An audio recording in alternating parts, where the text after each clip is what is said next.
Welcome home, Bitcoin Truth Seekers. It is Wednesday, October 26th. It is 10:30 a.m. here in the Arizona desert. Sorry, don't have my little webcam working yet, but having some trouble with that. So all you're going to see is, well, I guess what matters, the screen here. So all looks good. It's recording. Okay, let's rock this out.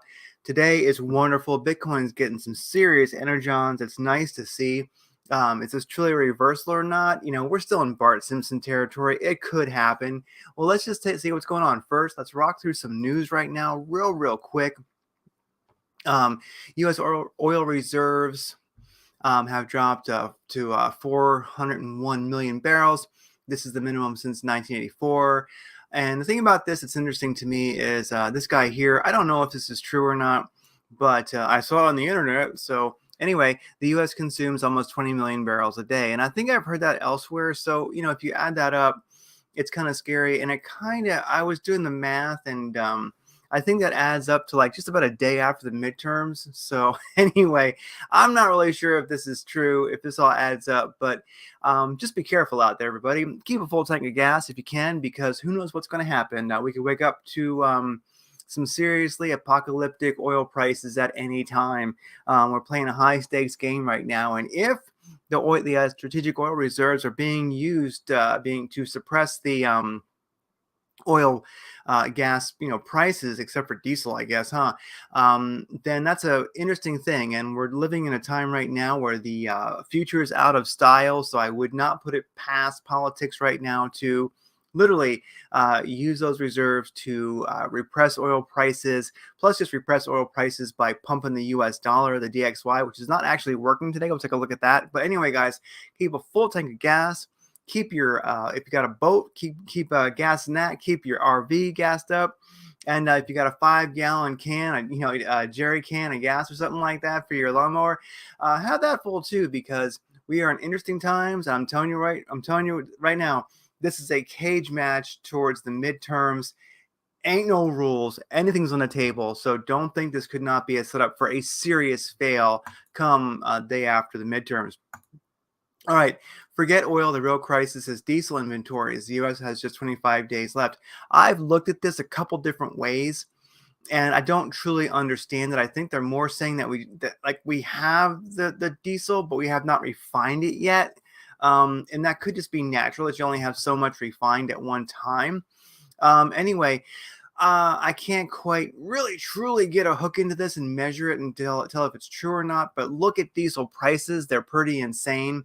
So just something to think about. If you got a diesel VW Rabbit or something like that, definitely beware. Good news. I'm kind of seeing some good progress happening right now. This is an article over on Zero Hedge. Preserving thousands of years of human progress or forcing the Donbass to stay in Ukraine. This is an article that I'll put here in the live chat, and I think it has a value because it also, we're going to look at that, of course, but also look at this. This is really important. If you've been watching the news, which I probably do too much, AOC and other progressives, people who claim to be extreme progressives, kind of like the KuCoin types and things like that, who were, if you know that game, I won't go into it, but if you know some of the ways that candidates do get put in office, that are, well, hey, they're playing by the rules, but they're kind of exploiting the rules a little bit. So anyway, AOC, is she legit or not? Well, I don't know, but she did get shouted down big time. And as somebody put it in one of her, meetings with the people, which was like not very many people showed up for that. The person says, none of your nonsense matters if we're all dead. He kind of said, look, why don't you stand with Tulsi Gabbard? If you truly are progressive and you're anti-war and such, why are you, basically backing the theme, the narrative from the administration, from the collective West media in general? And of course, she just had no idea what that person was even talking about, to be honest with you. But some of the more progressive people in Congress are getting a lot of crap. And so this is really good. This is from the New York Times, and it basically says, amid backlash, liberal House Democrats retract call to pursue Ukraine ceasefire. Now, I got to tell you, This article that I think, allegedly, I think AOC signed this one. It was a bunch. There's a list somewhere who signed it, but so I won't, I believe she was one of them. But anyway, the thing about this is you got like 30 progressive Democrats who were like, hey, and all they really did with this letter was they kissed the narrative's ass. And they said, because Putin's losing so bad, and in general, Russians losing so bad, we should give them an opportunity to save face, and totally surrender to us. And of course, we're not at war, right? But yet, anyway, this whole thing is nuts, right? So they sent this letter, and it was weak stuff. It pretty much just proclaimed the narrative, but said we should be willing to have talks, have an open line of communication for when, the great, Putler wants to surrender. Anyway, of course, that's all they did. They deviated like 0.1% from the collective Western media's narrative on the situation in between Ukraine and Russia. Now, that slight bit of variation, just saying that we should allow an open line of communication for Putler to surrender when he is finally defeated so he doesn't nuke people, got smacked down by the deep state so damn hard. They not only retracted that letter, they said it was an error. Kind of a rogue staffer put it out there. I mean, not only are they retracting it, they're saying it was made public, that it was basically sent over to the admin by accident by kind of like an idealistic staffer or something like that. Bullshit. Come on, we know it's not true, but still. Now you got this here, a great article, preserving thousands of years of human progress or forcing Donbass to stay in Ukraine. Did I stick this over there in the live chat? Yes. Worth a quick look through. It's really not biased towards one side or the other. It's not like coming from a political slant. It's really not a left or right hit piece. But basically the gist of it is just telling our government, the American government is making a point of saying, humanity needs hope. With hope, humans will continue. Without hope, they will not. And in a sense, why are you removing the hope that a civilization needs to stay sovereign, to exist, to show up to work, with your antics? Basically, the idea is that what does America care about? Donbass, basically go back to the 2014 Maidan, go watch Ukraine on Fire. That's 98% accurate. It's free. Just go search that on YouTube, Ukraine on Fire, learn the story, know what's going on. This is all nonsense. Like the 101st, if they moved into the Ukraine, they'd be instantly vaporized. And then, of course, you start looking at the dirty bomb thing. This dirty bomb thing already, you had Russia, Shugov, I think Shugov is the Minister of Defense, I believe.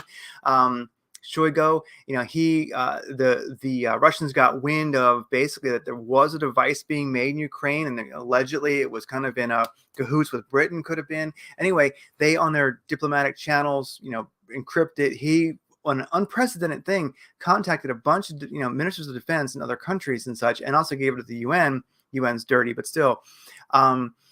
They basically found the evidence of this happening, allegedly, nailed the evidence down and gave it to the parties involved, some of which who were in on doing it, and said, boom. So, in a sense, maybe a bad situation was just averted thanks to not the collective West leadership, but basically Russia. So anyway, good article. And it basically states, look, F Donbass, forget it. They voted back in 2014 to join, to be basically sovereign states of Russia within Ukraine. So it's like, just get over it. Like that person who was shouting down AOC, which forced the more liberal Democrats to actually write a letter and say we should at least have a diplomatic channel open. Of course, the administration, our administration, the Biden administration said that's up to Zelensky. Well, we own his stupid ass, right? So it's up to us. We are NATO. There's no NATO. There's America. Anyway, now what you probably actually care about, why I mentioned that is just be ready. Have some gas and be ready to, for things to escalate rapidly if they do. Just be ready. Are you growing some winter squash? Do you got some microgreens going? Do you like your hydroponics? Just be ready for complete shit hits the fan in this world. Anyway, with that said, hedge your bets. So Dow, NASDAQ, S&P 500 all opened on fire today. Dow still in the green, NASDAQ now in the red, S&P now in the red. So we opened up, boom! boom. You know what I mean? It was a crazy run. These things were on fire. You can see the S&P 500 right here. It was rocking it this morning. It's still rocking it. Amazon dumping hard. Google dumping hard. Microsoft dumping hard. I don't get why. Tesla in the green. That's kind of cool to see. Meta, good. Die, Meta. 4.7% down. Let's go for 8 before the end of the day. Anyway, stick that headset, that friggin' VR headset up your ass, Mr. Zuckerberg. Anyway, so a green day, but for some reason, Microsoft, Google, and Amazon butt hammered. Apple in the red, but not too far. Meta, good. Continued dumping. Now, with that said, so we're not holding on to that strong index run. But and of course, Bitcoin's kind of reflecting that, but we'll keep rocking. So here's the deal. Check this out. Dollar strength index in the middle, in the top. Okay, it started out pumping. Well, actually, it broke out of this wedge after having quite the Darth Maul doji the other day. And yes, and so as you can see, it speaks for itself. DXY dumping hard, broke to the low side from that wedge. It's below the 50 moving average, the green one right here, dumping hard. Good. That's a wonderful thing. It means the grip that evil has on the world is actually loosening. So anyway, there you go. DXY dumping today, which is basically allowing the oil price to move up a little bit. It's above the 50 moving average, looking for a challenge to that 314. It's coming in at like $87.55 right now, U.S. oil spot. Not that I like high oil prices, but that makes sense. And the DXY pumping does not make sense. So the DXY dumping, yeah, U.S. oil spot pumping makes sense. The DXY dollar strength index dumping, that makes sense. So right now, all this mega pump, recently has been pure insanity. And, this is good. This is, bless America. I live here. I want it to be prosperity. I want there to be prosperity and happiness. But right now I feel that a good dump in the DXY is actually better for our general well-being and prosperity than the DXY continuing to pump and crushing everything, including hope for the future.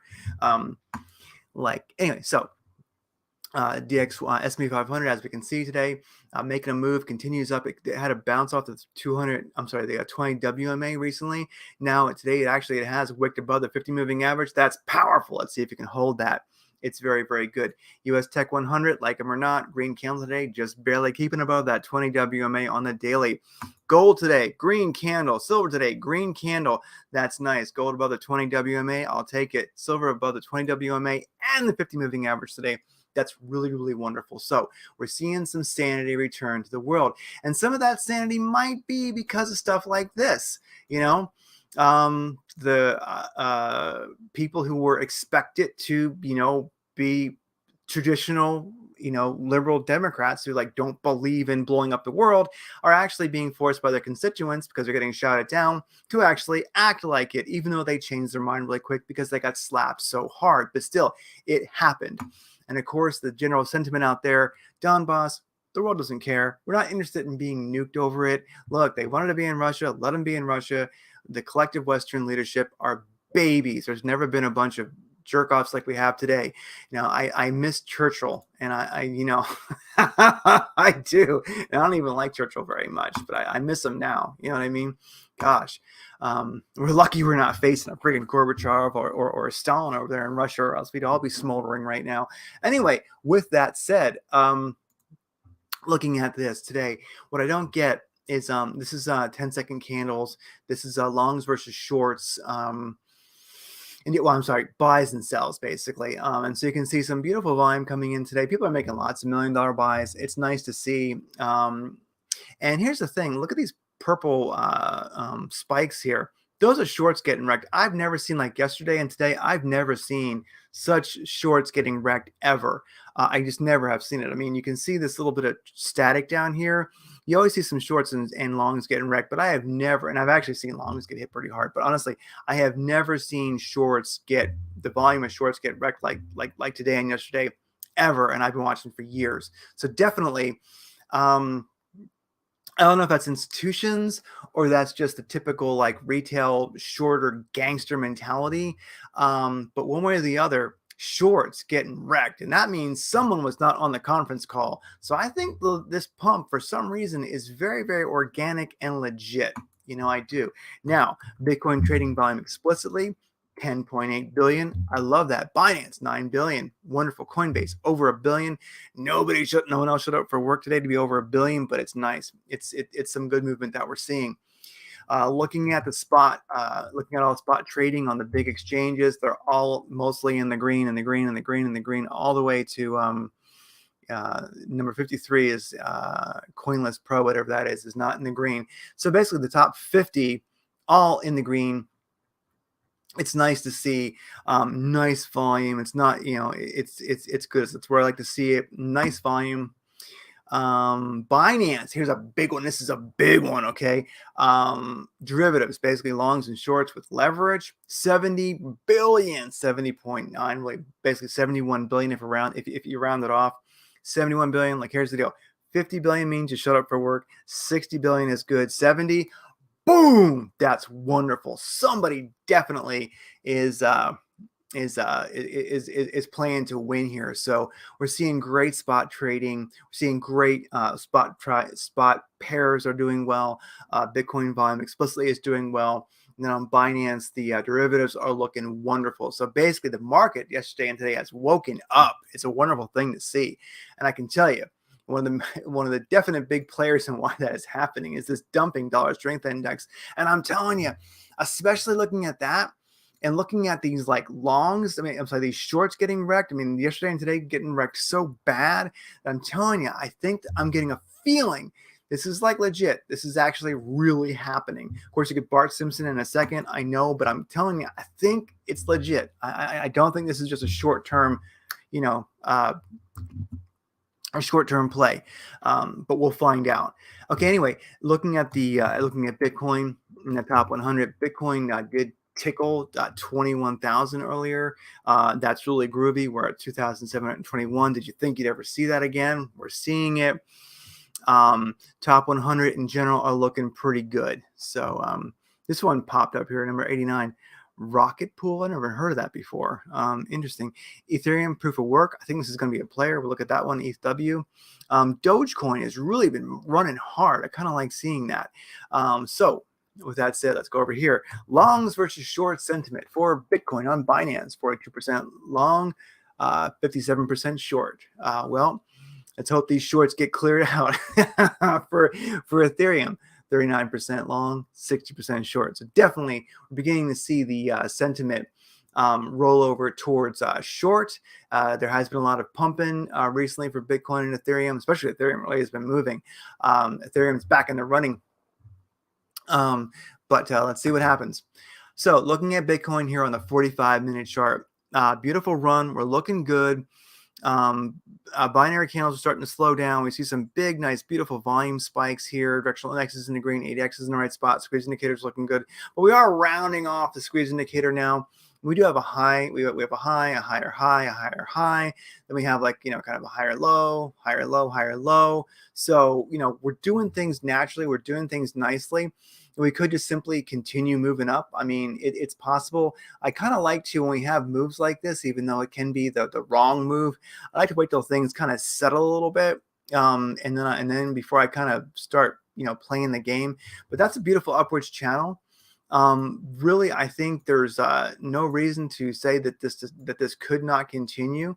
It's kind of playing by the rules, up and down. Let's see how it works in this channel.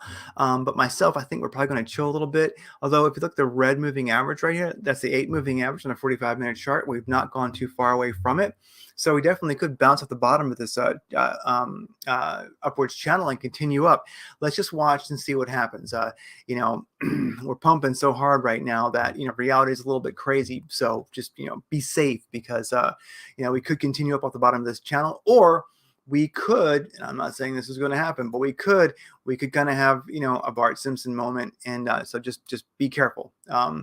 This is a dangerous, emotional, spiritual, and eclectic time. So, hold on to your eagerness, We'll look at some alts and see how they're doing. I mean, I personally would love to see Bitcoin just run. I would just pretty much just go all in on Bitcoin with some trailing take profits to keep me in USDT and USDC now and then when it fluctuates. And I would just stop trading alts and just sit back and let Bitcoin make me money. That would be my kind of dream for the end of the year. But with that said, the 4-hour chart is looking great. I love what I'm seeing. This is a strong 4-hour chart. I'll take it. I mean, this is pretty abrupt, but it's a wonderful 4-hour chart. You can almost say it's just getting going. I love this kind of chart. I mean, Bitcoin has, if you look like at the 4-hour chart, we'll see it. You can see, Bitcoin has, this is like the magical moment that you're kind of waiting for when you're trading. It's given a lot back and it just bounced back hard. That's when you're going to see things actually really kind of work. So looking at the daily chart, I wanted to point out that this actually, to me, delete that. Boom. This makes a lot of sense. I'm going to get rid of this. We'll pass this. This is a cool indicator that we'll go into this indicator in time when I get a chance to go over it a little better. But basically, this is one that Jonathan Regan talked about over blockchain education. And look at the description below and join the team. You learn some amazing trading methodologies that will work for you the rest of your life. And anything you are doing, it's brick shithouse solid. Okay, so this means I think right here the whales have been accumulating for quite a while. This has been a great buy zone. Here's a little even better buy zone. We're making a strong move. A big thing to note is I'm gonna turn this off because it's confusing. We'll revisit that later, and I'll put it over on Bitcoin Daily View so you can find that indicator easily. But so on the daily chart, we just broke above the 20 WMA, that's the purple, and then the 50 moving average is the green. We broke above those. That's a really nice thing to see. And if we look here at the MACD is positive in the green, histogram's in the right spot. I got a beautiful tangent going there. Nice to see a powerful daily MACD in the green. A big one to look for also is the 3-day. The 3-day MACD is positive. So you got a 3-day positive MACD, a daily positive MACD, and on the 3-day chart, we wicked above the 50 moving average, and we're kind of finding support there on the 20 WMA, which is an interesting one. Anyway, this is powerful stuff. Okay, especially the 3-day and the if this 3-day can find support above the 50 moving average, that's going to be just absolutely astounding. So we've got some good stuff has kind of snuck in on us while we were all kind of in despair. Some good things have been happening in the background. So really now it's kind of all about the 200 moving average on the daily is only 25,000. So really, we brushed 21,000 today. So let's just see how that kind of rolls. If I pull all this together, do I have my fib sequence here? I just kind of wonder, do I have it? I'll draw it real quick because you guys have seen it enough times, I'm sure, and you don't want to see it again. But if we go back to like March of 2020, when we visited the 3K range, do a huge fib cycle up to that all-time high we had. As you can see, we've been running here on the 786 fib for quite a while. We just broke above the 50 moving average rather powerfully. It's happened before, doesn't mean we're going to continue, but really, if we could get back in this 618 golden pocket, which starts around 26,000, that would be wonderful. Say the 200 moving average is around 25,000. So really, let's just see. We'll see if this upwards movement continues. If it does, great. If it doesn't, well, then it doesn't. Maybe we'll visit the 786 again. But what I'm kind of watching for today, really is kind of a I see this channel that is formed. I like it. I think it's very, very beautiful. Let me make this where you guys can see it a little better. I'm just going to be kind of playing this channel. At least for the moment, I'm kind of just hoping that we could kill that wick there and just do it like this. Boom. I got to admit, I would love an upwards channel like this to continue and just kind of set and forget for a while and let Bitcoin make me some money. But right now I think we're gonna have to visit the bottom of this channel before we continue. So anyway, guys, there you go. That's Bitcoin from what I'm seeing. Now, looking at the alts, some are doing incredibly well. Kava USDT, it's looking beautiful.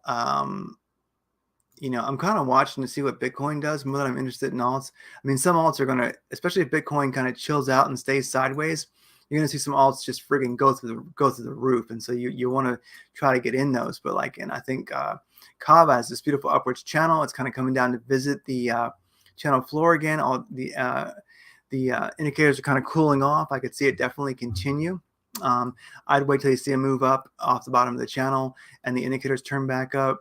BNB versus USDT. BNB cranked with Bitcoin looking good. Indicators looking good. It's cooling off a little bit because Bitcoin is SNX. It's a bumpy ride, but this one's moving hard too. I think everything is kind of, that pump with Bitcoin is kind of cooling off right now because Bitcoin's cooling off. So let's just, everybody, stay safe out there. Pond versus USDT. I'm loving this one. If I can be slightly creative with my upwards channel, you can kind of see it's been an upwards channel. No reason to think it won't continue. It's above the 200 moving average as it is. It's cooling off a little bit. Most things are, they either pumped with Bitcoin or they dumped when Bitcoin pumped. XML Stellar is looking rather good. Nice break above the 200 and 314 moving average, upwards channel. I love it. Dogecoin, for whatever reason, up 9.4% recently. Doge just losing its damn mind, and it's a pretty strong looking chart. So that's some serious gains there. How might you draw that? Yeah, it's moving up. I like that. It's a pretty strong chart, to be honest with you. How's the 4-hour chart look for Doge? Doge, yeah, I mean, that's a nice break there, but the 200 moving average and everything. Indicators looking strong. My God, it's massive friggin' volume coming in. Somebody is buying and living crap out of Doge, big time. Alpine USD and USDT, and that one's out of the bar. That one's not happening. Let's look at Cake. Actually, Ren and Cake. Some of these guys here. Ren USDT. This thing this morning right now is pumping like crazy. I like these indicators. This actually might only be starting to move. So watch Ren versus USDT. I'm seeing some positive stuff here. One to watch. This guy here might only be beginning its run to glory. That's a 4-hour chart, though. Let's look at a 45-minute chart. The 4-hour chart is very, very powerful. 45-minute chart, not quite as inspiring. It's just going to cool off. I definitely would, watch the channel here for Ren versus USDT. This one here is definitely one to watch. I'm seeing some strong energy here. Watch this one here. Ren versus USDT, one to watch.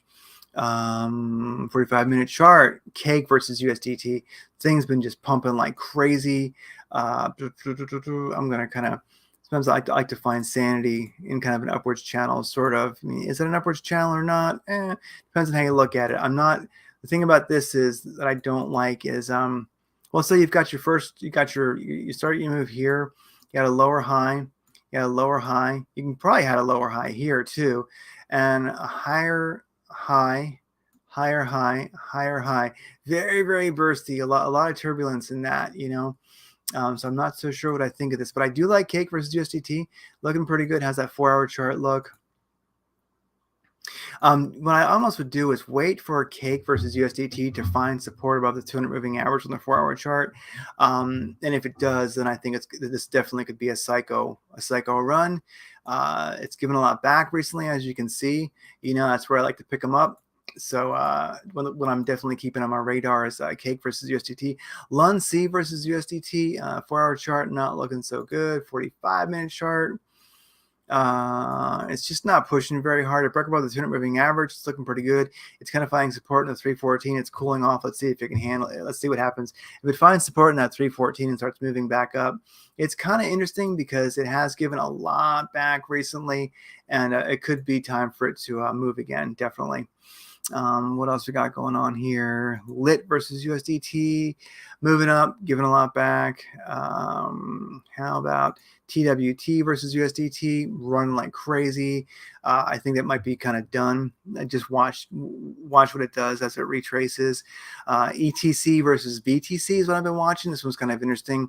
Kind of going sideways right now, cooling off.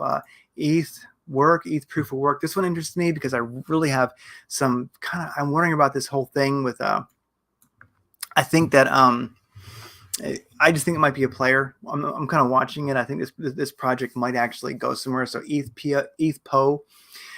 Uh, ETH, yeah, the ticker is just ETHW versus USDT. Very interesting. Strong, pull off strong bounce off the 200 moving average. Got above the 314, came back to the 200 and bounced, went up, came back to the 314 and bounced, moving up pretty darn hard.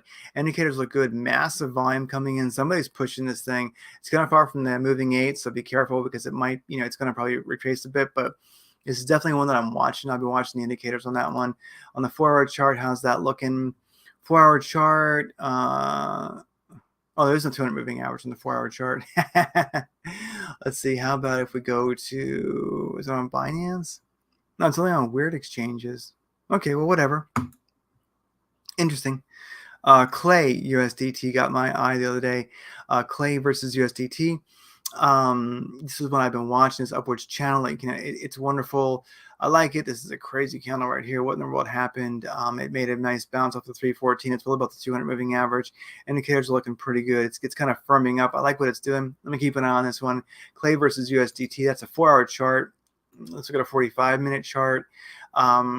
Yeah, it's just wonderful. I like it. It seems to have some support and resistance right here that it's moving off of. Indicators are just starting to roll. This is interesting. This one could definitely keep going. I like it. Clay versus USDT. Anyway, we are in a crazy time right now. Bitcoin really, as this pump that it's done, basically it kind of did. Let's take a look at this. It did. Where's my little measurement here? Forecast. It basically went from where it's sitting right now. Let's say about 7.8%, 7.9% in like one day, 4 hours. So really, that's a big move compared to Bitcoin's general flaccidness for a while. So, oh yeah, as always, Jordan mentions the Chinese New Year is over. Anyway, so there you go. We'll see how this plays out. Just be careful. This could BART really quick and be done with. But like I say, I think that we're seeing, this severely dumping dollar strength index, which it needs to. It's giving the commodities like gold and silver a chance to run the indexes a chance to make some gains. They kind of opened pumping. They kind of started dumping. Now they're both at, now the Dow and NASDAQ and S&P are starting to recover. If they could all close in the green today, that'd be just wonderful, especially the S&P 500. It's good for the Bitcoin. Like I say, there's a real sentiment, and I think the governments are having to react to it. And in this, the progressive Democrats, the 30 of them that did contact the administration, saying that we should at least have a channel for negotiations, communications to be opened. They got smacked down so hard they actually deny even sending it. They say it was a rogue staffer, it was an accident, but still. Humanity really is not interested in getting in getting nuked, and I think we're starting to see that. And I think that people are starting to realize that we have, ain't about being left or right, but we have a WEF kind of globalist administration right now, and influence in the Senate and the House, and so does the EU right now. They're really getting kind of weft out. I mean, look at the new Prime Minister of, oh crap, what was it? I forget his name. Anyway. Truss didn't last very long as prime minister. Now they have a new one, neither elected via the democratic process. They were just put there. As far as Brexit in Britain, with the over there in Britain, the prime minister there, I mean, I think that's who it was, Truss, and they also run the EU. Sorry, I'm kind of lost this morning. I get confused with their government in EU over there. But anyway, let's see what happens. I honestly have a feeling, especially seeing this, like all these big time massive shorts getting wrecked yesterday and today, that I think this move up is really, look at this, some wrecks there. I think this is organic, and just allow oneself to believe, even if it's just for vanity, even if it's just to make yourself feel good and F the world, just believe in something good actually could happen. It's kind of hard to believe that after the last 2.5 years, but maybe something beautiful and organic is happening. And Bitcoin pumping, the liberal Democrats having to actually be liberal Democrats, even if they failed their first try, even if they're themselves kind of morally bankrupt, like 95% of the Senate and the House. this is a good thing. This is a good day. I'm gonna call this a good day. I'm gonna call yesterday pretty good. This is beautiful. Dollar strength index just friggin' dump all the way back to hell where you came from and give the world a chance to have a little bit of prosperity. Anyway, y'all, thanks for being here. Every Bitcoin Satoshi that you own punches a piece of shit globalist in the nuts. So keep stacking those sats. Take care.